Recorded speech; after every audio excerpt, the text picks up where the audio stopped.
Hi mga ka-backyard, isang magandang hapon po sa ating lahat. So, kumusta po kayo mga ka-backyard? Welcome back again sa aking YouTube channel.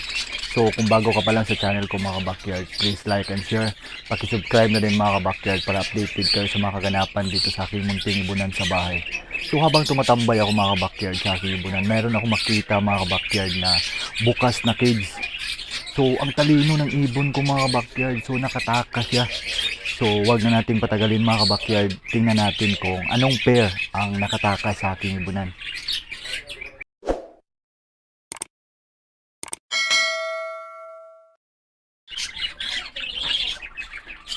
So, grabe talagang talino ng ibon na yun mga ka-backyard. Yan nabuksan niya. Matigas tong buksan mga ka-backyard eh. Oh? Matigas to. So, iwan ko bakit niya nabuksan.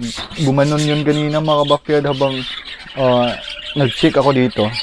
Tapos may napansin ako. So, nais ko lang din i-share sa inyo mga ka-backyard para ma-aware din kayo. Dahil na topic natin ito sa vlog ko na mayroon akong 18 na project mga ka-backyard na English Budgie. At pinarisan ko siya ng cock mga ka-backyard na 5 kilo double crested Prillback Hago. So, ang plan ko sana doon mga ka-backyard is makapagpalabas tayo ng quality na size mga ka-backyard sa Hago mga ka-backyard. Kaso lang mga ka-backyard, nag-flyby yung mga ka-backyard yung cock, kaya wala na. Pero not bad mga ka-backyard dahil may tatlo naman itong inakay sa loob. So check muna natin mga ka-backyard para makita nyo.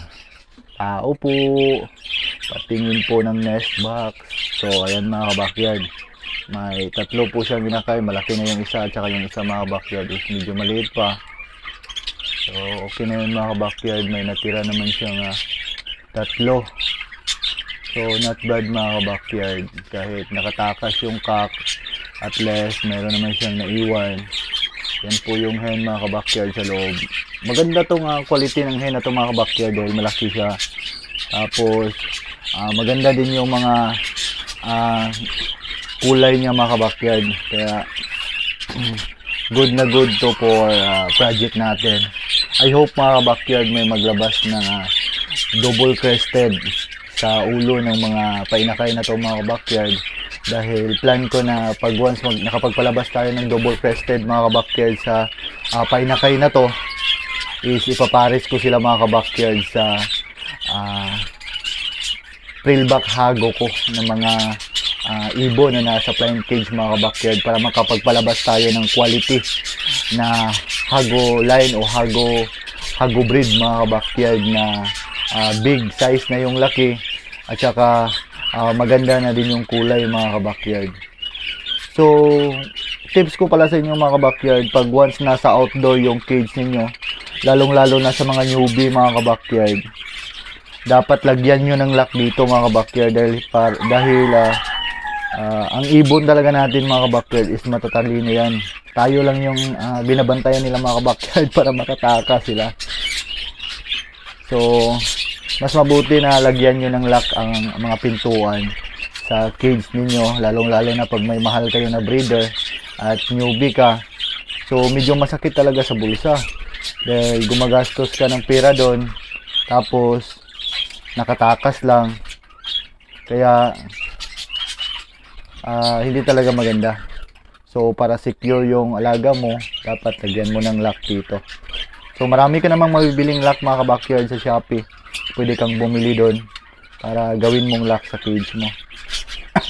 So I hope mga ka-backyard, bumalik sana yung cock dito mga ka-backyard. Kasi pag once nasa labas siya, is wala namang mga canary mix na makakain niya doon.